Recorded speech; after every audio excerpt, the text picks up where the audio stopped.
war of Vietnam and other wars. So it's a practice that was carried out by all warriors of all times, but not the Muslim warriors. This is a sin. So Abu Bakr, may Allah be pleased with him, is saying, do not betray, do not break a promise, even if it was for those who are non-Muslim, to your enemies. Never break a promise, never betray a treaty, and do not mutilate a body. And he went on to say, do not kill a child, do not kill a woman, and do not kill an elderly. Do not burn palm trees, and do not cut down, do not chop a fruitful tree, a tree that gives fruit to the people. Never slaughter a sheep, a cow, or a camel unless it is to be used for food. And he's saying this so that some of his warriors would not be carried away with the violence and with the killings that they just want to destroy. No, a Muslim army is not to destroy.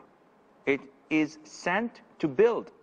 It is sent to call people to this light. It is sent to get the people out of darkness to the light, and out of worshiping humans, out of worshiping idols. People worship stones, people worship wood, people worship statues that they make with their own hands. What kind of gods are there?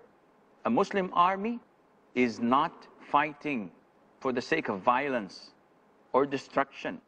It is fighting for the cause of Allah, to get the people from worshiping others to worshiping Allah the Almighty, the creator of this universe, who has no partner, who has nothing similar to him in his beautiful attributes. So this was one of his instructions. Do not slaughter a sheep, do not slaughter a cow or a camel unless it is to be used for food. And he went on saying, and you will pass by people worshiping in their temples, whether they are Jews, Christians, fire worshippers, any kind of denominations. You will pass by people worshiping in their temples, so leave them as they are. Do not talk to them, do not demolish their temples, do not attack them. They're worshiping whoever they're worshiping. It's up to them. There's no compulsion in religion.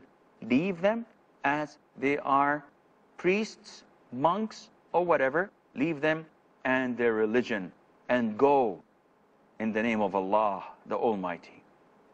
Short, concise, very deep meanings, yet this is the guideline, this is the handbook that all Muslims should follow.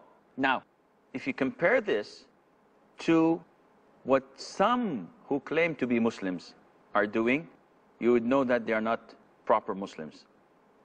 He instructed that you should not kill a child, a woman, or an elderly, which means that those who do this are not to be considered among the Muslims, the proper Muslims. Indiscriminate killing, this is not part of Islam. Blowing up places, even if you want to kill enemies of Islam, but blowing up a place which has children and women, this is not acceptable at all in Islam. This is the guideline that Abu Bakr, may Allah be pleased with him, learned from the Prophet ﷺ. This is what the Muslims should follow. Now, if you compare this to what's taking place, to the atrocities that the Muslims are suffering from, a few years back, Srebrenica in Bosnia-Herzegovina, and what took place, 8,000 were slaughtered like sheep and buried in mass graveyards. What is this? Is this part of the Geneva Convention, or whatever they call it? Definitely not. if you look throughout the history to the Muslim battles and their behavior in the battlefield, you would see only signs of bravery and honor, signs of respect, of human dignity.